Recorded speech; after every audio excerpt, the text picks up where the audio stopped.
Now, President Trump ran for office saying, I'm going to review every single penny in the federal budget.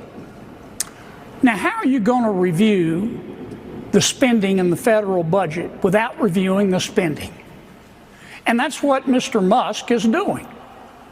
Now, many of my Democratic colleagues and some of the tofu-eating wokerati at the USAID are screaming like they're part of a prison riot because they don't want us reviewing the spending.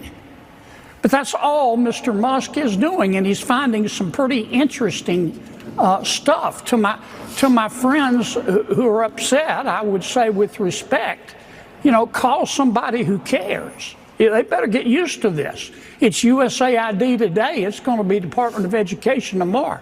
And really, here's what's going on.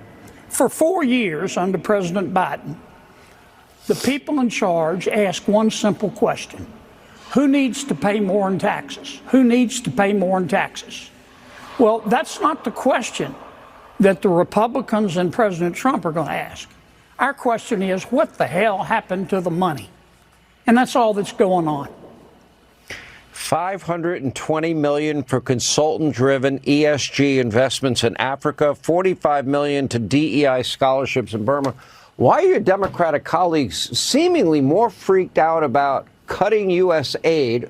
This is our money. Do you know how much $1 million is? 520?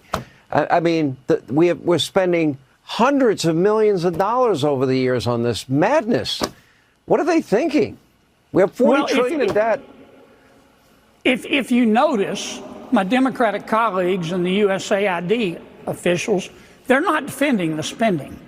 All they're talking about is process. Oh, it's an insurrection, and Elon Musk doesn't have the authority. Well, sure he has the authority. The president gave it to him. And all he's doing is looking at the spending, just what the president said he was going to appoint Musk to do. Here's what I hope Rubio and Musk do.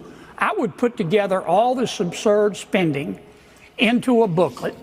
I'd call a press conference, and in front of God and country and the corporate media and the USAID folks and my Democratic colleagues, I'd go over it, item by item by item, every bit of it.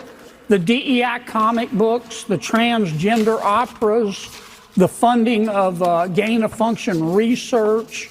I'd go over every bit of it and say, now, do you want to defend this? And they won't. They can't.